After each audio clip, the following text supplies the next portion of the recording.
कर्म और फल। कर्म का नियम बहुत सूक्ष्म और जटिल है। कर्म किए बिना जीव जगत में रह नहीं सकता और कर्म का फल भोगे बिना जगत से आजाद नहीं हो सकता।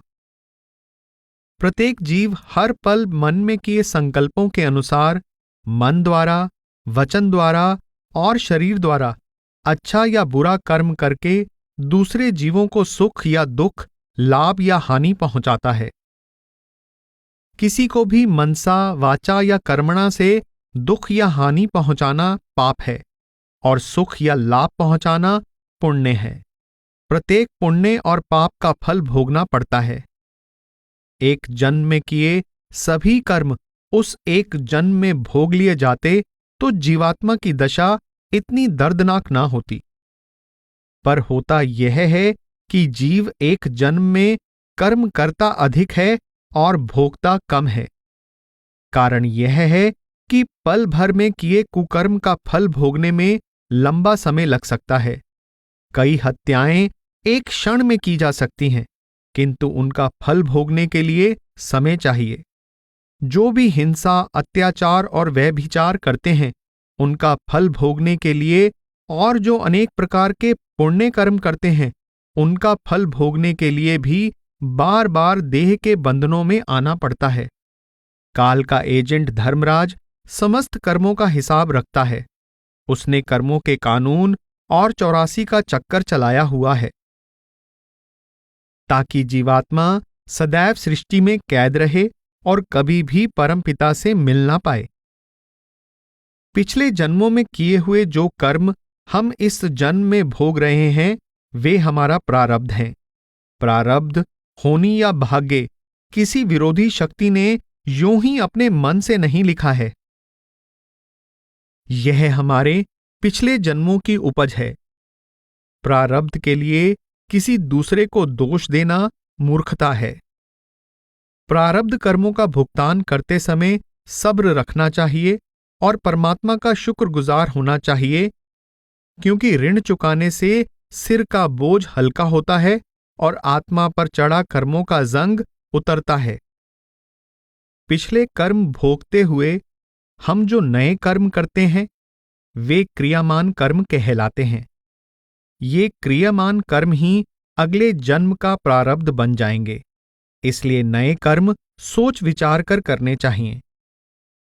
अज्ञानी जीव कर्म मन की मर्जी से करना चाहता है और उनका फल भी मन की मर्जी से लेना चाहता है। यह असंभव है। प्रत्येक कर्म का फल उस कर्म के ही अनुसार निर्धारित होता है। विष पीकर अमृत के प्रभाव की आशा रखना, अग्नि में हाथ डालकर ठंडे और सुखदायक स्पर्श की आशा रखना, हत्या करके फांसी लगने से बचने की आशा रखना अपने आप को धोखा देना है। पहले कहा जा चुका है कि मनुष्य कर्म तो अधिक करता है, पर एक जन्म में फल वह केवल कुछ ही कर्मों का भोग पाता है। इस प्रकार हर जन्म के बहुत से अनभोगे कर्म जमा होते रहते हैं। इन अनभोगे कर्मों के एकत्रित भंडार को संचित कर्म कहते हैं। ये कर्म ही मनुष्य के प्रबल बंधन हैं। क्रियामान कर्मों पर किसी सीमा तक रोक लगाई जा सकती है। प्रारब्ध कर्मों को मालिक का भाणा मानकर दांतों तले जीवा दबाकर भुगत सकते हैं, पर जब तक संचित कर्मों का लेखा समाप्त नहीं होता, काल के नगर से आजादी नहीं मिल सकती। कर्म का फल भोगना आवश्यक है, इसलिए कर्मों का हिसाब रखने और फल देने का काम काल ने धर्मराज को सौंप रखा है। धर्मराज के दूत जीव के हर कर्म का लेखा रखते हैं। धर्मराज के दरबार में झूठ, रिश्वत या सिफारिश नहीं चलती। कोई मित्र संबंधी वहां सहायक नहीं बन सकता। धर्मराज का तराजू सही तोलता है। वहां दूध का दूध और पानी का पानी कर दिया जाता है। जीव को प्रत्येक कर्म का लेखा दिखाया समझाया जाता है और फिर उसे प्रत्येक कर्म का फल भुगतना पड़ता है। पाप पुण्य लेखा लिखें, जम बैठे थाना, कहा हिसाब तुम देहुगे, जब जाहे दीवाना। मात पिता कोई हुआ नहीं, सब ही बेगाना, द्रव्य जहां पहुँचे नहीं, नहीं मीत पिछाना। एक सो एक ही होएगी, हुआ साच तुलाना, काहू की चाले नहीं, छने दूध अरुपाना।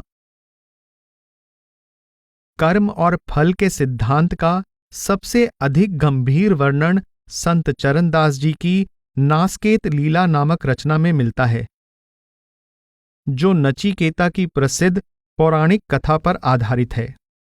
नासकेत लीला में ऋषि उद्दालक के सुपुत्र नासकेत यानी नचिकेता की भिन्न भिन्न नरकों और स्वर्गों की यात्रा और उनमें लागू हो रहे कर्म और फल के नियम का विस्तृत वर्णन है।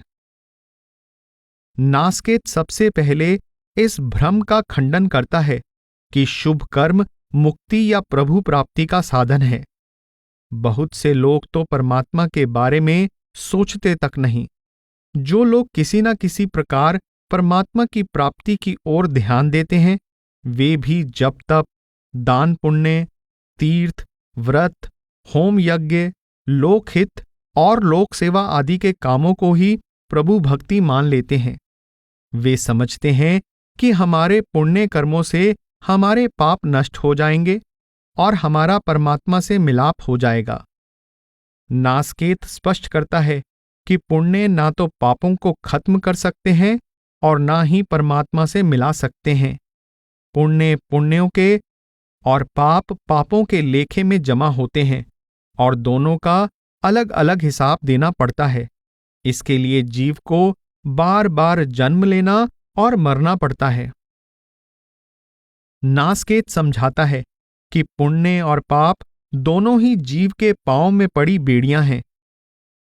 घोर पाप नरकों में ले जाते हैं तो श्रेष्ठ पुण्य स्वर्गों में ले जाते हैं, पर दोनों का फल समाप्त होने पर जीव को पुनः मर्त्यलोक में जन्म लेना पड़ता है। जब तक जीव परमात्मा की भक्ति द्वारा परमात्मा से मिलाप नहीं करता, उसे परम ज्ञान की प्राप्ति नहीं हो सकती और वह आवागमन के बंधन से मुक्त नहीं हो सकता। केवल भक्ति द्वारा 3 गुणों की रचना को पार कर चौथे पद में पहुंचकर ही जीव कर्मों के बंधन से आजाद हो सकता है। धर्म राय जब पकड़ बुलावे, पाप पुण्य का न्याव चुकावे। पापी पठवे नरक मंझारी, पुण्य पठवे स्वर्ग मंझारी। पाप पुण्य क्षीण हो जावे, फिर वह मृत्यु लोक में आवे। और अग्निहोत्र कर सुरग सिधारे, फेर जन्म पृथ्वी पर धारे। कर्मों ही से आवे जावे, बिना जोग नहीं थिरता पावे। पाप पुण्य दो बेड़ी पग में, इनकू तोड़ चलै हरिमग में। भक्ति जोग अरु निर्मल ज्ञानो, इनसो मुक्ति होए सत जानो। तीनों में श्रद्धा जोई करे, निहचे भवसागर सो तरै। बास लहे चौथे पद माही, जन्म मरण फिर होवे नाही। नासकेत एक संकेत यह भी करता है कि हर प्रकार की भक्ति परमात्मा की प्राप्ति का साधन नहीं है। इस संदर्भ में वह उपदेश देता है कि जिस इष्ट की कोई पूजा और भक्ति करता है, उसी इष्ट को वह प्राप्त होता है। केवल निराकार परमेश्वर की भक्ति ही निराकार प्रभु की प्राप्ति का साधन बन सकती है। जिस जिस देवत को कोई धावै, ताके लोक माही वह जावै। संत चरणदास जी समझाते हैं कि ब्रह्मा, विष्णु, शिव आदि देवता तथा जल, पत्थर और भूत और भवानी आदि इष्टों की पूजा में लगे लोग आवागमन के बंधन से मुक्त नहीं हो सकते। देवी देवता और उनके धाम नश्वर हैं। जब तक हम प्रभु भक्ति द्वारा अपने मूल की पहचान नहीं करते और आत्मा को अमर और अविनाशी प्रभु में लीन नहीं करते, हम कभी भी मुक्ति प्राप्त नहीं कर सकते। आत्मज्ञान बिना नहीं मुक्ता, वेद भेद कर देखा जोए। ब्रह्मा शेष महेश पूज कर, बस वह लोक रहत नहीं सोए। जल पाहन अरुभूत भवानी, पूज पूज भरमा सब कोए। चरण दास तत बिरला जाने, आवागवन दुख बहुर न होए। नासकेत एक रहस्य यह खोलता है कि धर्मराज ने अपने दूतों को यह हुक्म दे रखा है कि तुम किसी दशा में भी पूर्ण साधु या उसके सेवकों के निकट नहीं जा सकते। नासकेत पूर्ण साधु के दर्शन और शरण को हर प्रकार के कर्मों के नाश का अति सुगम साधन बताता है। पूर्ण साधु कौन है? वह पूर्ण साधु उसे कहता है जो अपने आप को राम में विलीन कर चुका है और सदा राम के ध्यान में मग्न रहता है। पूर्ण साधु के दर्शन और शरण से क्या अभिप्राय है? पूर्ण साधु के उपदेश के अनुसार नाम की कमाई करना उसके प्रति श्रद्धा और विश्वास का सूचक है। उसके उपदेश के अनुसार मन व माया के मंडलों को पार करके अपनी आत्मा को उसके शब्द रूप में लीन कर देना उसका सच्चा दर्शन और सच्ची शरण प्राप्त कर लेना है। ऐसी अवस्था में शिष्य के सभी कर्मों का नाश हो जाता है। वह मोक्ष या चौथे पद का अधिकारी बन जाता है। यही सहज अवस्था की प्राप्ति है जो पुण्य और पाप, जन्म और मरण, दुख और सुख के द्वैत से मुक्त है। साधु रूप को ऐसे जानो, हरि की देह मिले पहचानो। वे तो हैं परमेश्वर प्यारे, रहें राम का बाना धारे। जिनके दर्शन पातक नासें, जन्म मरण की छूटें गासें। कृपा कर निज भेद बतावें, चौथे पद आनंद दर्शावें। ऐसे साधुन कू कहीं देखो, हरिसम जिनकू जान बिसेखो। साधु बसे जहां तुम मत जइयो, उनके सेवक कू मत गहियो।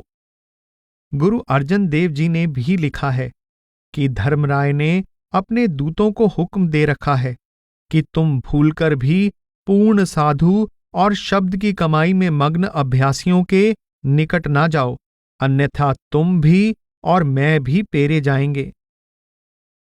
जह साधु गोविद भजन, कीर्तन नानक नीत। ड़ाहूं ड़ा तू ड़ै छूटे, निकट न जाइयो दूत। गुरु नानक साहिब फरमाते हैं, तिन जम नेड़ न आवे, गुर शब्द कमावे, कबहु न आवे हार जियो। नासकेत एक अन्य गूढ़ बात यह बताता है कि 7 सूक्ष्म स्वर्ग देवलोक में स्थित हैं, पर 8वां अद्भुत स्वर्ग मर्त्य लोक में है। 7 सूक्ष्म स्वर्गों से बढ़कर वह अलौकिक स्वर्ग मनुष्य देह है। 7 स्वर्ग तो अपने पुण्य कर्मों से मिलते हैं, पर मनुष्य शरीर वह अनुपम स्वर्ग है जिसकी दात परमपिता परमेश्वर की अपार कृपा से प्राप्त होती है। 10 दरवाजों वाला शरीर वह अनूठा स्वर्ग है जिसमें परमात्मा ने अनंत पदार्थ, अनंत दृश्य, अनहद शब्द का अखूट भंडार और कुल खंडों और ब्रह्मांडों को रख दिया है। यही नहीं, वह परमात्मा स्वयं इस शरीर के अंदर बैठा हुआ है। इस स्वर्ग में बैठकर जीव परमार्थ कमा सकता है, परम तत्व का ज्ञान प्राप्त कर सकता है और परमात्मा का रूप बन सकता है। वास्तव में यह स्वर्ग वह दयालु पिता बख्शता ही इसलिए है कि जीवात्मा इस अवसर का लाभ उठाकर निज घर पहुंच सके और सदा के लिए जन्म मरण के बंधनों से मुक्त हो जाए। जो लोग इस अवसर को व्यर्थ गवा देते हैं, वे युगों युगों तक पछताते हैं, क्योंकि यह अवसर बार बार नहीं मिलता। स्वर्ग लोक एक और अनूठा, सो वह मृत्यु लोक में डीठा। वह भी बड़ भागन स्यूं पावै, हरि कृपा पुण्य से बन आवै। अचरज मनुष्या देह को स्वर्ग लोक ही जान, तामे आए होत है परमेश्वर पहचान। ऐसा स्वर्ग लोक नहीं दूजा, तामे आकै सब कुछ सूझा।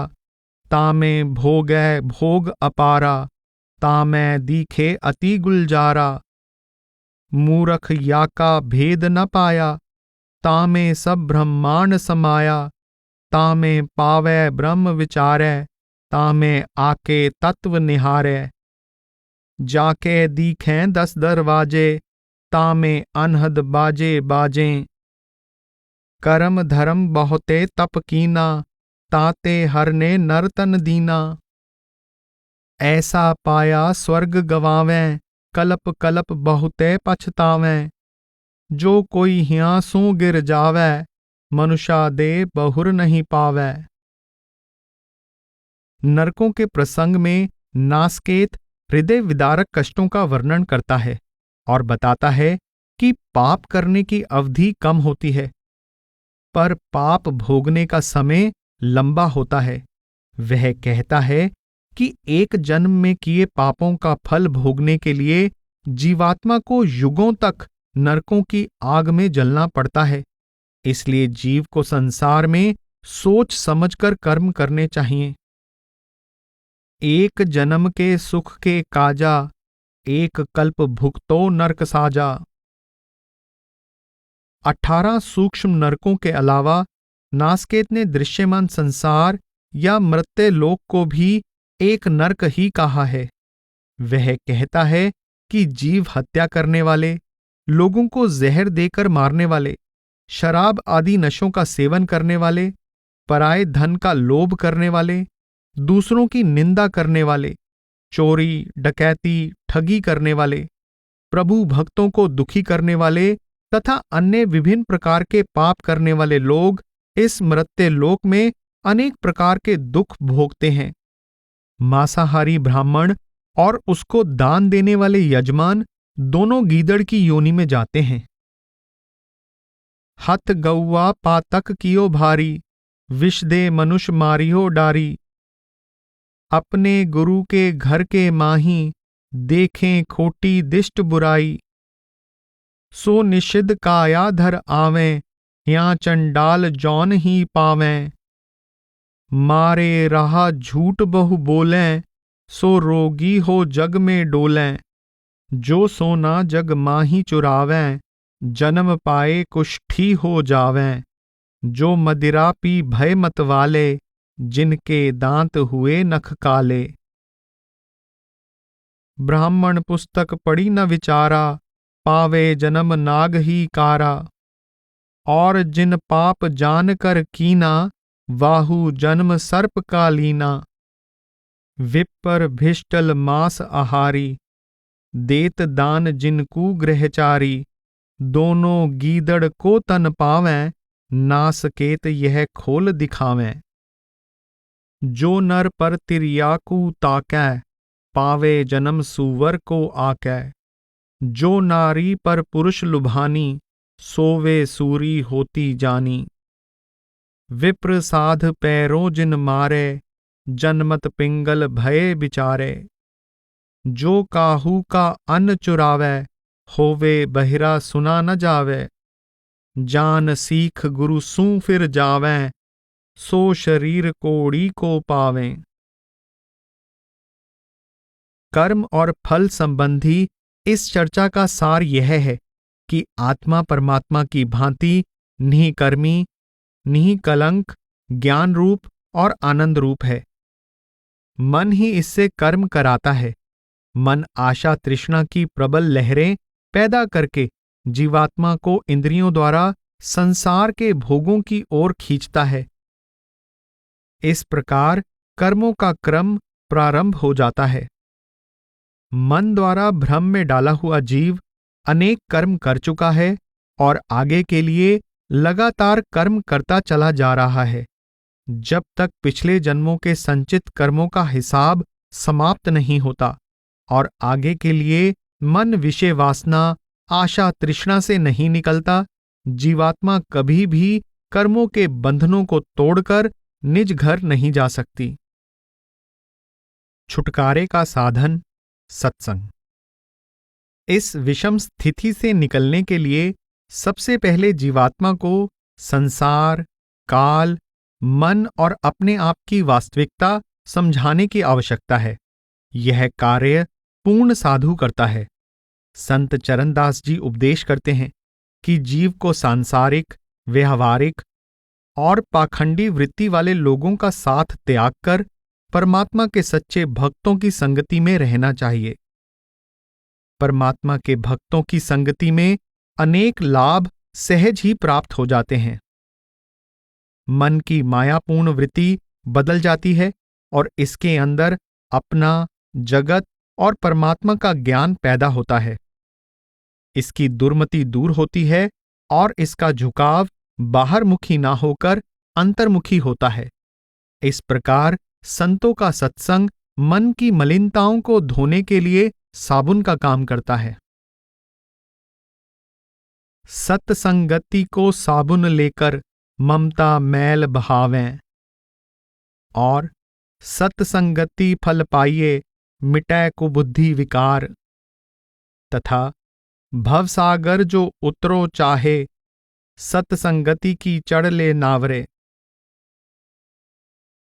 हमें आवागमन के चक्कर से छुटकारा दिलाने के लिए साधुजन जो कुछ करते हैं उसका बखान अपने एक मुख से कोई क्या कर सकता है। सबसे बड़े परोपकारी साधुजन की महिमा शेष नाग अपने 1000 मुखों से तो क्या 2000 मुखों से भी नहीं कर सकते।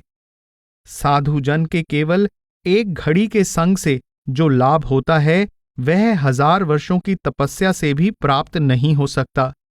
इसलिए संत चरणदास जी हमें प्रभु भक्त साधुजनों की संगति में जाने, उनसे नामदान की भिक्षा मांगने और उनके परम पवित्र चरणों की शरण लेकर उनकी सेवा में लगने का उपदेश देते हैं। सभी प्रकार के पापों का नाश करने, पूर्ण ज्ञान की प्राप्ति करने और प्रेम के रस में मस्त होकर अपने जीवन का कायाकल्प करने का यही एकमात्र साधन है। साधु महिमा को कहे शोभा अधिक अपार, रसना 2000 से शेषहु जावें हार। तप के बरस 1000 हों सत्संगति घड़ी एक, तो भी सरवर ना करै सुखदेव किया विवेक।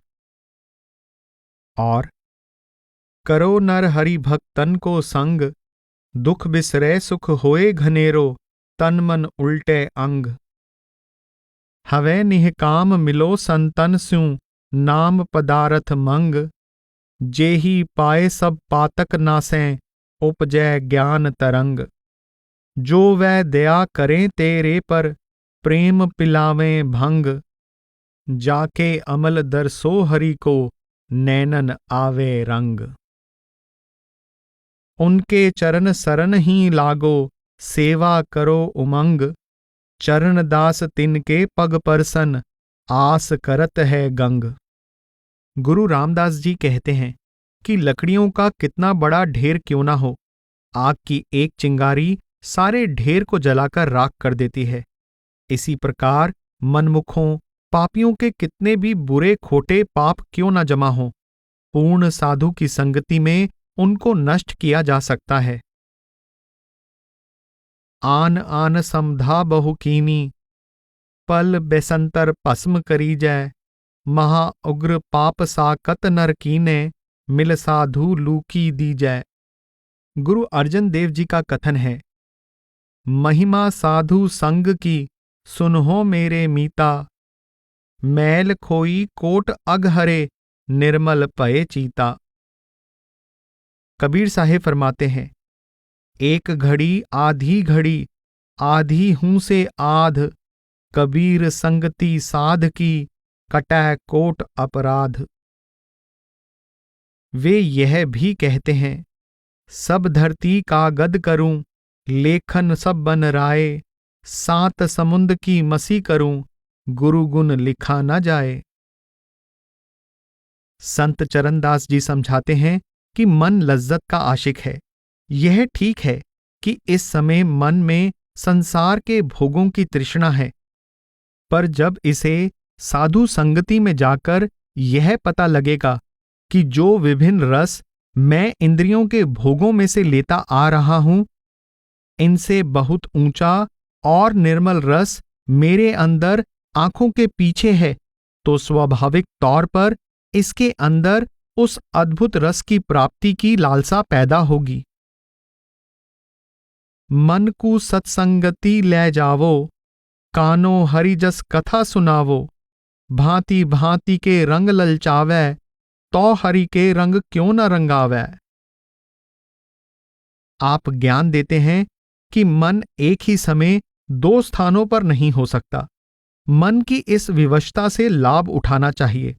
यदि मन को जगत और जगदीश की असलियत का ज्ञान देने वाली साधु संगति में रखा जाए और इस संगति द्वारा इसके अंदर परमात्मा की भक्ति और नाम की कमाई का शौक पैदा किया जाए, तो धीरे धीरे इसे इंद्रियों के भोगों की ओर से मोड़कर परमात्मा की भक्ति में जोड़ा जा सकता है।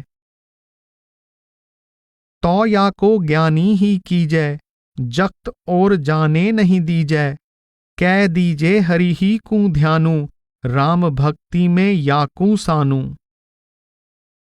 सत्संग के प्रेम और भक्ति के वातावरण का लाभ उठाकर सुमिरन और ध्यान की सहायता से मन आंखों के पीछे आकर अनहद शब्द से जुड़ जाएगा। जब इसे अनहद शब्द का अमृत पीने को मिलेगा, तो यह अपने आप इंद्रियों के भोगों की ओर से उदासीन हो जाएगा। शब्द की लज्जत पाकर मन के अंदर निज घर लौटने की तीव्र अभिलाषा पैदा हो जाएगी। नाम का अमृत पीकर इस पर चढ़ा जगत के मोह का जंग उतर जाएगा और यह परमात्मा के प्रेम के रंग में रंगा जाएगा। इस प्रकार मन हर प्रकार के कर्म और धर्म, भय और भ्रम से मुक्त हो जाएगा। कै कीजे यह जोगी पूरा, या ही सुनावो अनहद तूरा, या मन कू कीजे बैरागी, या कू कीजे सर्बस त्यागी। जग रंग उतर भ्रम रंग लागै, जाते कर्म भरम भय भागै, चरण दास सुखदेव बतावें, मन फेरन की राह दिखावें। आप कहते हैं कि शब्द परमात्मा का रूप है। यह परम निर्मल और परम चेतन है। यह घोर पापों की मैल धोकर आत्मा को निर्मल बना देता है। ब्रह्म हत्या अरु नारी की, बालक हत्या होए, राम नाम जो मन बसै, सबकू डारे खोए। कबीर साहिब कहते हैं, जब ही नाम हृदय धरा, भया पाप का नास, मानो चिंगी आग की, परी पुरानी घास। दादू साहिब के अनुसार हर प्रकार के पापों के जमा होने का मूल कारण परमात्मा के नाम को भूलना है। जब नाम से लिव जुड़ जाती है तो हर प्रकार के पापों की मलिनताएं धुल जाती हैं। जेता पाप सब जग करै, तेता नाव विसारे होई, दादू राम संभालिए, तो ऐता डारे धोई। संत चरणदास जी उपदेश करते हैं कि परमात्मा के नाम में परमात्मा के सब गुण विद्यमान हैं। नाम में लीन होकर आत्मा सहज ही उन सब गुणों को ग्रहण कर लेती है। नाम का अमृत पीकर आत्मा अनंत शांति से भर जाती है। शब्द से अभेद हुई आत्मा जगत के मोह से छूट जाती है और इसके अंदर परमात्मा का सच्चा प्रेम जाग उठता है। इसके अंदर से जगत की आशा तृष्णा निकल जाती है और केवल परमात्मा में लीन होने की तड़प बाकी रह जाती है। इससे आत्मा सहज ही विषय विकारों और उनसे उत्पन्न होने वाले पापों की पकड़ से आजाद हो जाती है। आप कहते हैं, अगले पिछले अब के किए, पाप कटें सब तेरे। शब्द या नाम के अभ्यास द्वारा प्रारब्ध, क्रियामान और संचित हर प्रकार के कर्मों का प्रभाव नष्ट हो जाता है। शब्द की डोरी के सहारे मन, माया और काल की सीमा पार करके आत्मा चौथे लोक अमरपुर में पहुंच जाती है। इस प्रकार आत्मा आशा और तृष्णा, कर्म और फल, आवागमन, 84 नरकों के कष्ट और मर्त्य लोक के सभी दुखों से सदा के लिए मुक्त हो जाती है। अब तू सुमिरन कर मन मेरे, अगले पिछले अब के किए, पाप कटें सब तेरे। यम के दंड दहन पावक की, 84 दुख पेरे। भर्म कर्म सब ही कट जय हैं, जगत ब्याद उर्झेरे। पैहें शक्ति मुक्ति गति आनंद, अमर ही लोक बसेरो। जन्मे मरे न योनि आवे, या जग करे न फेरो। सुमिरन साधन माही शिरोमणि, जो सुमिरन कर जानै। काम क्रोध मद पाप जरावै, हरि बिन और न मानै। गुरु शुकदेव दियो है सुमिरन, बिन जीवा कर लीजै। चरण दास कहें घेर घेर कर, अरध उरध मन दीजै। और ध्यानी को मन लीन होए, अनहद सुनै। आप अनाहद होए, वासना सब भुनै। पाप पुण्य छुट जाएं, दोऊ फल ना रहें। होए परम कल्याण, जो तिरगुन ना गहें। इंद्रियों के भोग और मन के विकार। सांसारिक लोग संसार को सुखों की खान समझकर इंद्रियों के भोगों और मन के विकारों के पीछे दौड़ते हैं। वे दुनिया की भोग सामग्रियां इकट्ठी करते हैं, दुनिया को भोगते हैं और दुनिया की तृष्णाएं हृदय में लेकर यहां से चले जाते हैं। ये तृष्णाएं उन्हें खींचकर पुनः संसार में ही ले आती हैं। संत चरणदास जी कहते हैं, अरे नर हरि का हेत न जाना, उपजाया सुमिरन के काजे, तैं कछु औरे ठाना। अर्थात ए जीव, तुझे मनुष्य की अनमोल देह परमात्मा की प्राप्ति के लिए दी गई है, जिससे तू आवागमन के चक्कर से सदा के लिए आजाद हो जाए। जिस संसार को तू सुख की नगरी समझता है, जिन भोगों के लिए तू सदा बेचैन रहता है और जिन चीजों की प्राप्ति को तूने जीवन का मुख्य उद्देश्य मान रखा है, कभी गंभीरता से उनकी असलियत भी समझने की कोशिश कर। संत चरणदास जी अज्ञानी जीव के सम्मुख यह रहस्य खोलते हैं कि रचना में और मनुष्य के अंतर में दो प्रकार की शक्तियां काम कर रही हैं। एक शब्द या नाम की शक्ति है, जिसका ध्येय परमात्मा से बिछुड़ी आत्मा को पुनः परमात्मा से मिलाना है। दूसरी काल और माया की शक्ति है, जो जीवात्मा को इस त्रिलोकी में कैद रखना चाहती है। इस त्रिलोकी का प्रबंध कुल मालिक ने काल के सुपुर्द कर रखा है। त्रिलोकी का सारा कार्य चेतन आत्माओं के सहारे चल रहा है। जड़ संसार अपने आप में कोई अर्थ नहीं रखता। सभी आत्माएं यदि त्रिलोकी के पार चली जाएं, तो त्रिलोकी उजड़ जाएगी। इसलिए त्रिलोकी के शासक काल का सदा यह प्रयत्न रहता है कि कोई भी आत्मा किसी भी दशा में शब्द की धुन और प्रकाश को पकड़कर परमात्मा से मिलाप न कर पाए। जीव को परमात्मा से दूर और रचना में कैद रखने के लिए काल ने हर जीव के पीछे अपने कारिंदे यानी कर्मचारी मन को लगा रखा है। मन ने 5 इंद्रियों और 5 विकारों का ताना बाना बुन रखा है। माया जीव को मोह लेने के लिए जगत में रंग बिरंगी शक्लों और पदार्थों को पैदा करती है।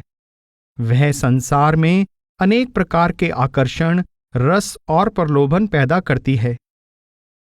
मन जीवात्मा के अंदर इनकी लालसा की प्रबल तरंगें पैदा करता है। इन तरंगों के अधीन जीवात्मा इंद्रियों के घाट पर उतरती है और इंद्रियों द्वारा संसार की वस्तुओं को भोगती है। अज्ञानी जीव यह नहीं जानता कि जिन भोगों और विकारों को वह सुख के साधन समझकर अपनाने की कोशिश करता है, वे वास्तव में उसके शत्रु द्वारा उसे माया में संसार से बांधकर रखने के षड्यंत्र के अंग हैं। शरीर, मन और इंद्रियां तो साधन मात्र हैं, पर मनुष्य को यह चुनाव करना है कि वह इनका प्रयोग संसार के झूठे और नश्वर भोगों की प्राप्ति के लिए करना चाहता है या इन्हें सच्चे सुख शांति के स्रोत परमेश्वर की प्राप्ति का साधन बनाना चाहता है। संत चरणदास जी समझाते हैं कि संसार काल द्वारा रचा गया कर्म और उसके फल का एक झूला है। यह झूला पुण्य और पाप के दो स्तंभों के सहारे खड़ा है। इस झूले पर तृष्णा की तख्ती रखी हुई है। आशा रूपी सहेली झूला झुला रही है। 5 इंद्रियां और 25 प्रकृतियां झूला झूल रहे जीव को मीठे मीठे गीत सुना रही हैं। वे जीव को भ्रम में डालकर नाना प्रकार के कर्मों में उलझाती हैं। साधारण नर नारी ही नहीं, बड़े बड़े योगी और तपस्वी भी खुशी खुशी आशा और तृष्णा, कर्म और उसके फल, पुण्य और पाप का यह झूला झूल रहे हैं। झूला कभी ऊपर जाता है, कभी नीचे आता है। जीवात्मा अपने कर्मों का फल भोगने के लिए कभी उच्च योनियों में जाती है, कभी निचली योनियों में।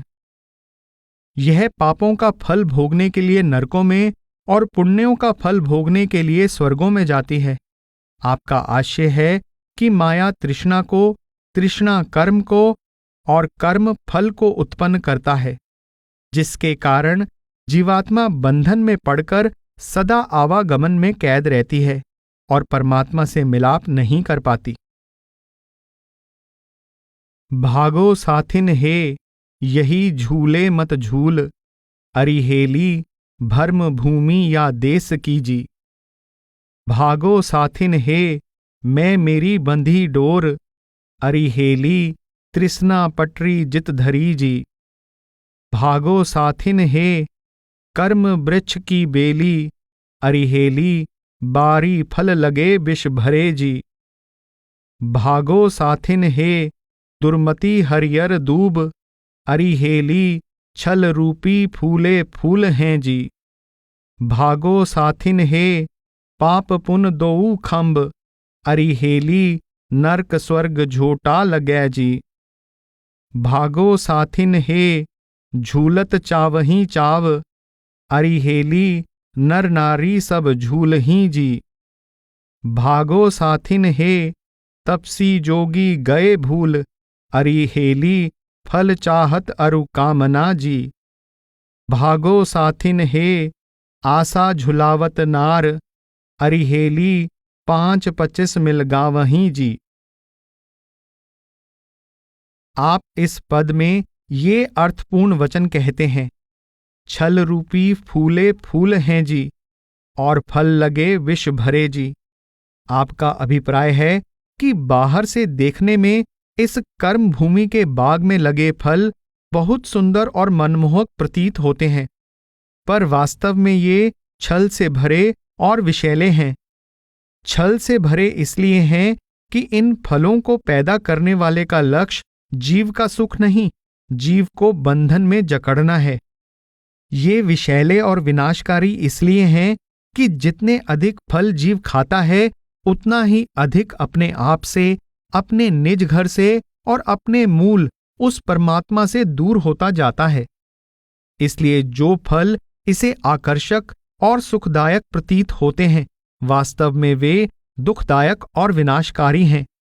बाबा फरीद भी संकेत करते हैं कि विषय विकार और इंद्रियों के भोग चीनी में लिपटी हुई जहर की गंदलों के समान है। फरीदा ए विस गंदला तरिया खंड लिवाण। आप सावधान करते हैं कि कर्मों के फल खाने में शक्कर जैसे मीठे हैं, पर इनका प्रभाव जहरीला है। देख फरीदा जे थिया शक्कर होई विस। संत चरणदास जी शब्द के अंत में उपदेश देते हैं, भागो साथिन हे, इत तज उत्कू चाल, अरिहेली अमर नगर सुखदेव के जी। जब तक जीवात्मा जगत की आशा तृष्णा के इस अस्थिर भ्रममय माया में झूले से नहीं उतरती, यह अमरलोक या परम धाम नहीं पहुंच सकती। आप एक अन्य पद में कहते हैं, बहुरूपी बहुतरंग यह, बहुतरंग बहुचाव, बहुत भांति संसार में कर कर घने उपाव।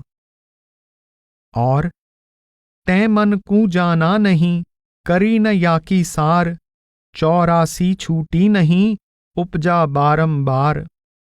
मन ने आयु गवाइया, ज्ञान भुजायो दीव, कर्म लगो भर मत फिरो, मिलो न अपने पीव। मन और आत्मा की बैठक आंखों के पीछे है, और आंखों के पीछे ही परमात्मा के शब्द की ध्वनि और शब्द के प्रकाश का अमृत बरस रहा है। मन आंखों के पीछे एकाग्र और स्थिर होने के बदले जीवात्मा को 9 द्वारों द्वारा संसार और इसके भोगों की ओर खींचकर ले जाता है। ऐसी दशा में ध्यान आंखों के पीछे कैसे एकाग्र हो सकता है, और आत्मा अंतर में शब्द के अमृत को कैसे पी सकती है। इंद्रन के बस मन रहे, मन के बस रहे बुद्ध, कहो ध्यान कैसे लगे, ऐसा जहां विरुद्ध।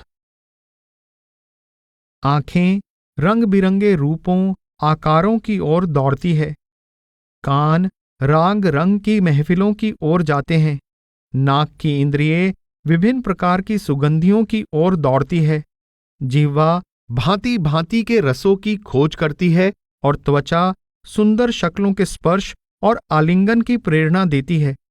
5 इंद्रियां मन के नचाए नाचती हैं और जीव को जगत में बांधकर जगत के रंग में रंग देती हैं। 5 इंद्रियां जीव को आकृष्ट कर अपने अपने घाट की ओर लाती हैं, जहां काम, क्रोध, लोभ, मोह और अहंकार नामक 5 विकार उसकी बर्बादी का सामान तैयार करते हैं। इस प्रकार ये सभी विरोधी शक्तियां जीव को बुरी तरह जगत से जकड़े रखती हैं। बहु बैरी घट में बसें, तू नहीं जीतत कोय, निस दिन घेरे ही रहें, छुटकारा नहीं होए। मन ही खेले खेल सब, मन ही कर अभिमान, मन ही जग हवै रहेव, अब सुन मन का ज्ञान। 5 विकार दिन रात अपने विष भरे डंक मारते रहते हैं। काम में ख्याल नीचे गिरता है और मन चंचल होता है। काम की अग्नि तन और मन को जलाती है तथा जीव को बेचैन रखती है। काम का मारा जीव न धर्म की परवाह करता है न लोकलाज की। वह अच्छी या बुरी जगह नहीं देखता, भले बुरे का विचार नहीं करता और ऐसे कुकर्म करता है जो उसका लोक और परलोक दोनों बिगाड़ देते हैं और उसे नरकों का अधिकारी बना देते हैं। तन मन जारे काम ही, चित कर डावा डोल, धर्म सरम सब खोए के, रहे आप ही खोल। नर नारी सब चेतियो, तीनों प्रकट दिखाए, पर तिरिया पर पुरुष हो, भोग नरक को जाए। काम शक्ति को नष्ट करता है, मन को मलिन करता है, विवेक का ह्रास करता है और परमार्थ का सत्यानाश कर देता है। काम संतान की उत्पत्ति का साधन है, व्यभिचार और भोग विलास का नहीं। शक्ति एक ही है, चाहे उसे विषय वासनाओं की पूर्ति के लिए खर्च कर लें, चाहे रूहानी तरक्की के लिए। पर नारी कै आपनी, दोनों बुरी बलाएं, घर बाहर की आग ज्यों, देवें हाथ जलाए। क्रोध बड़ा जालिम है, इससे ख्याल फैलता है और बुद्धि भ्रष्ट होती है। यह दया के दैवी गुण का गला दबा देता है और हिंसा के शैतानी जहर का संचार करता है। क्रोध शत्रुता, दंगा फसाद और युद्ध की जड़ है। क्रोधी दूसरे की जान लेने तक को तैयार हो जाता है। क्रोध व्यक्तियों, परिवारों, कौमों और मुल्कों के सर्वनाश का कारण बनता है। क्रोध के अधीन किए गए कर्म न केवल जीव को इस जगत में ही परेशान और तंग करते हैं, बल्कि उसका परमार्थ भी बर्बाद कर देते हैं। क्रोध के कारण मनुष्य संतों, महात्माओं तथा गुरुदेव तक का तिरस्कार और निरादर कर देता है और परमात्मा की भक्ति से भी दूर हट जाता है। वह बुद्धि भ्रष्ट कर डारै, वह मारही मार पुकारै। वह सब तन हिंसा छावै, कहीं दया न रहने पावै। वह गुरु सु बोले बेड़ा, साधो सु डोले एड़ा। वह हरि सु नेह छुटावे, वह नरक माही ले जावे। संत चरणदास जी ने लोभी की तुलना चींटी, बंदर और पक्षी से की है, जिनकी लालसा कभी संतुष्ट नहीं होती। लोभी व्यक्ति नीच और अधर्मी होता है। लोभ का मंत्री झूठ और पत्नी तृष्णा है। लोभी बिना सोचे समझे चलता है। वह हर समय और स्थान पर अपने छल कपट का जाल बिछाकर अपना स्वार्थ सिद्ध करना चाहता है। वह भूल जाता है कि ठगी और बेईमानी से इकट्ठे किए गए पदार्थ अंत समय साथ नहीं जा सकते और अंततः उसे हर कर्म का हिसाब देना पड़ेगा। लोभ नीच बरनन करूं, महापाप की खान। मंत्री जाका झूठ है, बहुत अधर्मी जान। तृष्णा जाकी जोए है, सो अंधा कर दे। घटी बड़ी सूझे नहीं, नहीं काल का भय। दंभ मकर छल भगल जो, रहत लोभ के संग। मुए नरक ले जाएंगे, जीवत करें अतंग। मोह महाबली है। इसके रेशमी धागे जितने सूक्ष्म हैं, उतने ही मजबूत भी हैं। मोह बुद्धि और विवेक का शत्रु है। यह जीव को स्वार्थी और खुदगर्ज बना देता है। मोह मीठा जहर है। लोग इसके हाथों दुखी भी होते हैं, पर फिर भी हंस हंस कर इसके फंदे में अपना सिर डालते जाते हैं। मोह का मारा जीव संसार में अनेक मुसीबतें सहन करता है, पर मोह का त्याग नहीं करता। मोह भय और चिंता की खान है, कांटों की सेज है, पर फिर भी लोग प्रसन्नतापूर्वक इसी सेज पर लेटते हैं। सचमुच मोह का जादू बहुत प्रबल है। मोह बली सबसु अधिक, महिमा कही न जाए। जाकू बांधो जग सबे, छूटे ना बोराए। जब लग जगसु प्रीति है, तब लग दुख अपार। भय भारी चिंता घनी, भवन पिछानो दार। अभिमान या अहंकार के विषय में संत चरणदास जी का कथन है, मुक्ति मूल आधीनता, नरक मूल अभिमान। अहंकार नरकों में ले जाने का मूल कारण है। अहंकार शुभ गुणों का सत्यानाश कर देता है और मन को दुर्गुणों से भर देता है। अभिमान जीव को अंधा कर देता है और उसमें मित्र और शत्रु, भले और बुरे की तमीज नहीं रहने देता। अहंकारी किसी दूसरे को अपने समान नहीं समझता। वह दूसरों को कीड़े मकोड़े समझता है और सबको घृणा की दृष्टि से देखता है। संत चरणदास जी कहते हैं कि सुंदरता, जवानी, धन दौलत, कुल, जाति, विद्या, पद, शासन आदि का अभिमान वही कर सकते हैं जिन्होंने मौत और काल को भुला रखा है। अभिमानी का पतन अवश्य होता है।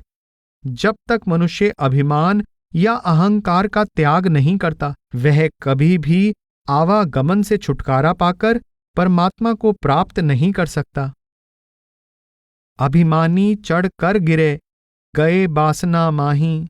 84 भरमत भये, कभी निकसै नाही।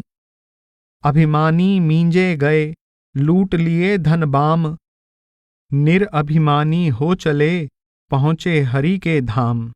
उन काल नहीं पहचाना, सो मार करै घमसाना। गुरु सुखदेव चितावें, तो ही परगट नैन दिखावें। जम बांध पकड़ ले जावें, वे बहुते त्रास दिखावें। जब कहाँ जाए अभिमाना, मोर नीका सुन यह ताना। आप सावधान करते हैं कि पांचों विकार अनेक प्रकार के छल कपट का प्रयोग कर जीवात्मा को संसार में बांधकर रखने का प्रयत्न करते हैं। ये जीव से विभिन्न प्रकार के कुकर्म करवा लेते हैं, जो अनेक प्रकार के तापों संतापों के कारण बन जाते हैं। इन विकारों से बंधा व्यक्ति कभी भी मुक्ति की प्राप्ति नहीं कर सकता। वह मर्त्यलोक में दुख भोगता है और नरकों की अग्नि में जलता है। उसका किसी हालत में त्रिलोकी से छुटकारा नहीं हो सकता।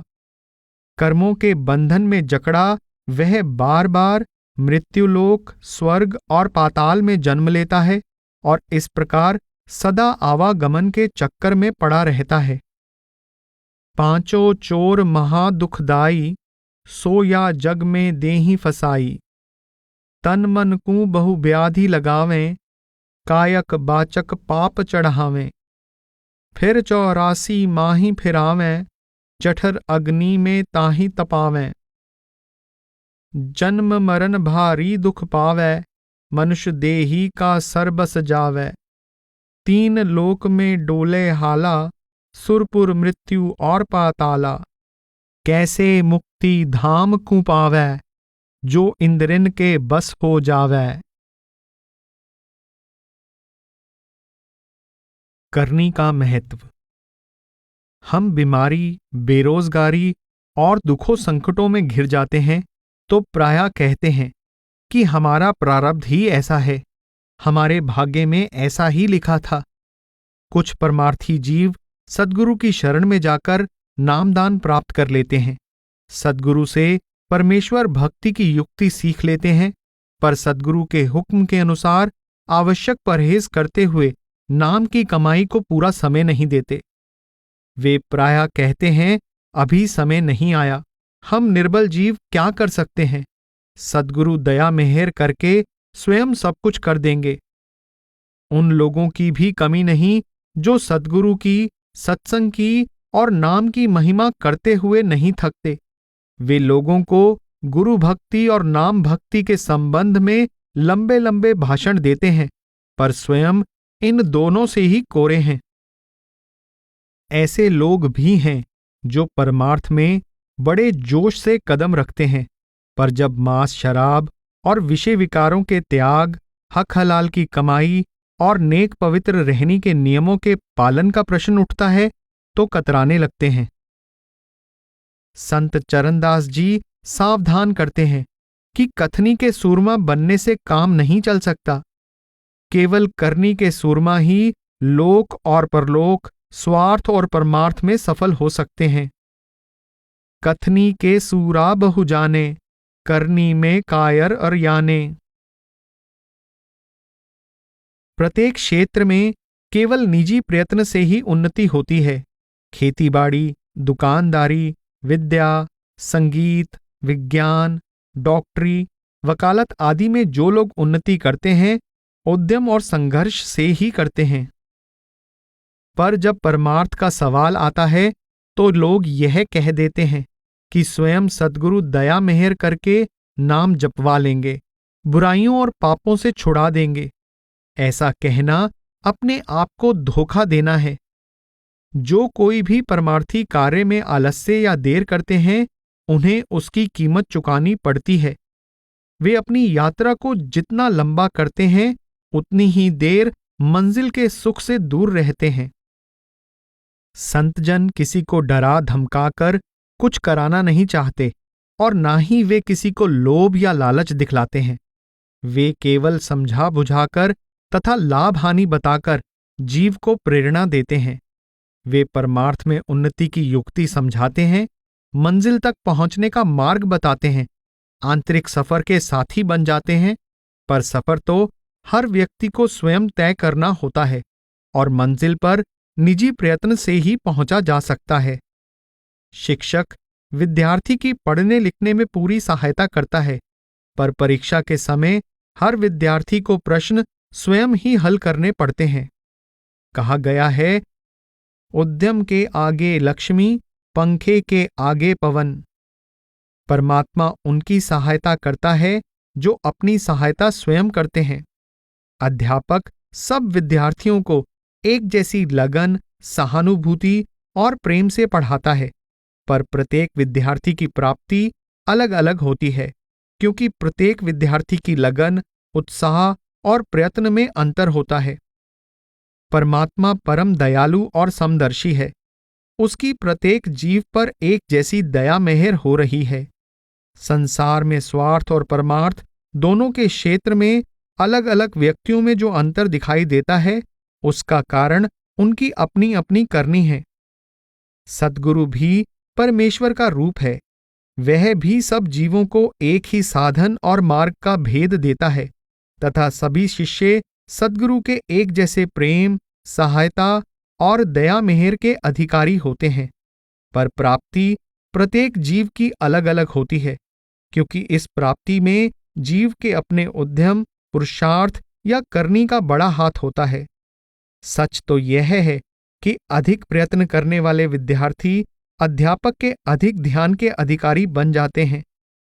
तन मन से सद्गुरु के बताए मार्ग पर चलने वाले साधक सद्गुरु का काम आसान करते हैं, इसलिए वे सद्गुरु की और अधिक प्रसन्नता और सहायता के पात्र बन जाते हैं। संत चरणदास जी विस्तार पूर्वक समझाते हैं कि अच्छे गुण धारण करने के लिए, बुरी वासनाओं से मुक्त होने के लिए तथा तन मन को साध कर साधु बनने के लिए जीव को करनी करने की जरूरत पड़ती है।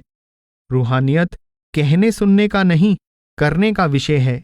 आप समझाते हैं कि काम, क्रोध, लोभ, मोह, अहंकार से मुक्त होने के लिए तथा शील, क्षमा, संतोष, विवेक और दीनता धारण करने के लिए करनी और संघर्ष करना पड़ता है। आप कहते हैं कि वास्तविक महिमा करनी की है, कथनी की नहीं।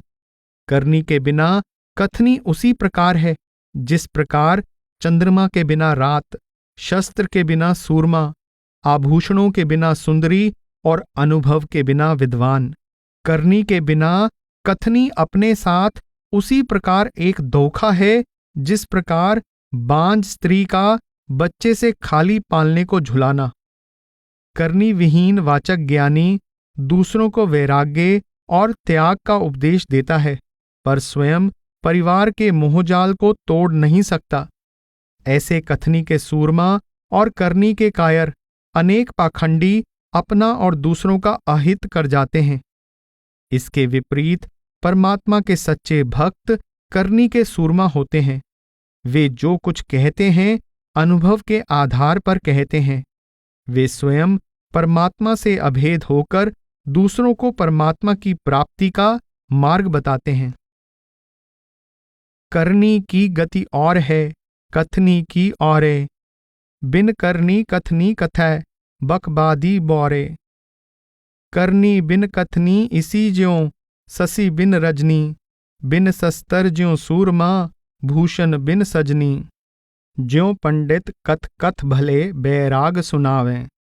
आप कुटुंब के फंद पड़े ना ही सुरझावें। बांझ झुलावे पालना, बालक नहीं माही। वस्तु विहीना जानिए, जह करनी नाही।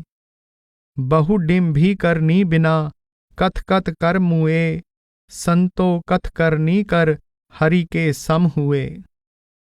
कहें गुरु सुखदेव जी, चरणदास विचारो। करनी रहनी दृढ़ गहो, थोथी कथनी डारो। संत चरणदास जी ने एक लंबे पद में इस बात पर बल दिया है कि उद्यम, पुरुषार्थ या करनी लोक और परलोक, स्वार्थ और परमार्थ दोनों में सफलता की कुंजी है। इसलिए आलस्य और सुस्ती छोड़कर पूरे सामर्थ्य और शक्ति से दीन और दुनिया दोनों में सफलता के लिए प्रयत्न करना चाहिए। कारज लोक परलोक के, बिन करनी हो नाही। करनी ही सु होत है, करनी सबके माही। आपने करनी का यह लंबा प्रसंग एक संवाद के रूप में रचा है, जिसमें शिष्य प्रश्न करता है और सद्गुरु अपने उत्तर द्वारा शिष्य की शंकाओं का समाधान करता है। कुछ स्थानों पर शिष्य परमात्मा और सद्गुरु की दया मेहर की महिमा करता है, पर सद्गुरु प्रत्येक उत्तर में करनी, यत्न या उद्यम पर जोर देता है। सद्गुरु बार बार समझाता है कि परमात्मा या सद्गुरु की दया मेहर के इंतजार में नहीं बैठे रहना चाहिए और ना ही होनी, भाग्य या प्रारब्ध का बहाना बनाकर निकम्मे बन जाना चाहिए। जीवन के हर प्रकार के हालात में उद्यम या पुरुषार्थ का पल्ला मजबूती से पकड़े रहना चाहिए और पूरी शक्ति व पक्के इरादे से सफलता के लिए प्रयत्नशील रहना चाहिए। शब्द के आरंभ में शिष्य प्रश्न करता है कि क्या कारण है कि संसार में कुछ लोग अनपढ़, गरीब और दुखों में घिरे दिखाई देते हैं। कुछ पढ़े लिखे, धनवान और सुखी हैं। कुछ लोग महलों में मौज उड़ाते हैं और कुछ गरीबों को चबाने के लिए चने भी नहीं मिलते। सतगुरु उत्तर देते हैं, जिन जैसी करनी करी तैसे ही फल पाए, भुगतत हैं वह जगत में ताकू बदला पाए। आप विस्तार पूर्वक समझाते हैं कि संसार के ही नहीं बल्कि नरकों स्वर्गों के सुख दुख भी जीव को अपनी करनी से ही मिलते हैं। आप सावधान करते हैं कि प्रारब्ध करनी से जन्म लेता है, इसलिए महत्ता करनी की है। दुख, संकट, बीमारी को प्रारब्ध या होनी कहकर कायरों की तरह हाथ पर हाथ रखकर नहीं बैठ जाना चाहिए। अपनी ओर से पूरी शक्ति और बहादुरी से इनमें से निकलने का प्रयत्न करना चाहिए। होनहार को बहुत बतावें, पैता को कछु मरम न पावें, कहें कि होनी होए सो होई, ताकू मेट सके नहीं कोई। याकू समझ उपाय न करिया, सरदा तज कायर हवे परिया। जानत नाही जो पिछली करनी, अब के भई जो होनी भरनी। आप कहते हैं कि अब का प्रारब्ध पिछली करनी का फल है, तो अब की करनी भविष्य के प्रारब्ध का निर्माण करेगी। आप सविस्तार समझाते हैं कि कर्मों का फल कभी कभी तो इसी जन्म में मिल जाता है। इसलिए प्रारब्ध का बहाना करने के बजाय प्रत्येक कर्म को नया कर्म समझकर सावधानी पूर्वक चलना चाहिए। प्रालब्ध अरु भाग कहावै, पिछले कर्मन से उपजावै, अब के करे सो आगे आवे, कछु कछु फल अभी दिखावे। आप उदाहरण देते हैं कि कई लोग घर गृहस्थी की जिम्मेदारियों का डटकर मुकाबला करने के बजाय साधु का भेष धारण कर लेते हैं। वास्तव में वे कायर हैं। स्वार्थ कमाना परमार्थ कमाने से बहुत आसान है। जो लोग स्वार्थ में सफलता प्राप्त नहीं कर सके, वे परमार्थ में भला कैसे सफल हो सकते हैं। वास्तविक सूरमा वही है जो दुनियावी या परमार्थी जिस कार्य के लिए भी आगे बढ़े, सफलता के लिए जान की बाजी लगा दे। सूरा वही जो करनी करे, दया धर्म लै सन्मुख अरे, पांव धरे सो नाही उठावे, करनी करता चला जू जावे। फिरें जब ही फल लेकर आवे, सो वह सूरा मल कहावे, कायर बीच ही सू फिर आवे, सो वह करनी कू बिसरावे। संत चरणदास जी अपने विचारों की पुष्टि के लिए एक सुंदर दृष्टांत देते हैं जो इस प्रकार है। नदी के तट पर बसे एक सुंदर शहर में बहुत धनवान और खुशहाल लोग रहते थे। उनमें यह रिवाज था कि किसी व्यक्ति को 1 वर्ष के लिए अपना राजा नियुक्त कर लेते थे। वे वर्ष भर उसकी देवता की भांति पूजा करते और उसकी प्रत्येक आज्ञा का पालन करते। वर्ष के अंत में उसे नदी के पार घने जंगल में छोड़ देते, जहां वे जंगली जानवरों का आहार बन जाता और शहर के लोग 1 वर्ष के लिए फिर एक नया राजा नियुक्त कर लेते। यह क्रम काफी वर्षों तक चलता रहा। एक बार एक ऐसा व्यक्ति राजा बनाया गया जिसने राजा बनते ही सोच लिया कि राज्य की अवधि 1 वर्ष के लिए है। उसने राज्य की अवधि की समाप्ति का ख्याल रखते हुए और अपने से पहले हुए राजाओं की दुर्दशा को याद करते हुए नदी के पार के उस जंगल का सर्वेक्षण किया जिसमें वर्ष की समाप्ति पर अन्य राजाओं की भांति उसे भी भेजा जाना था। उसने दूर दूर तक जंगल कटवा दिया, कारीगर भेजकर नदी के पार एक सुंदर महल बनवा लिया। उसने अपनी नगरी में से सुख और आराम की सभी सुंदर वस्तुएं उस महल में भिजवा दी और बहुत सी जमीन जायदाद महल के नाम करके महल अपने एक विश्वसनीय व्यक्ति को पुरस्कार में दे दिया। वर्ष की समाप्ति पर राजा प्रसन्नतापूर्वक नदी के पार चला गया और वहां जाकर राज्य करने लगा। आप इस दृष्टांत का परमार्थी आशय समझाते हुए कहते हैं कि जीव रूपी राजा काया रूपी नगरी में परमार्थी करनी करके सदा के लिए परम धाम के सुखों का स्वामी बन सकता है। करनी के बिना कुछ भी प्राप्त नहीं हो सकता। शुभ करनी को कर वह राजा, अपने महलन जाए बिराजा। इत से भी उत सुख बहु भारी, ना कोई बैरी ना जंजारी। अपनी करनी से सुख पावै, रहे अशोक न चिंता आवे। कह सुख देव चरण ही दासा, शुभ करनी कर पाया बासा। ऐसे मानुस देह को जानो नगर समान, राजा या में जीव है शुभ करनी परमान। नाही तो 84 जंगल है, भांति भांति का जित ही भय है। पशु पशु को जित बख जावै, नित भय मान नहीं सुख पावै।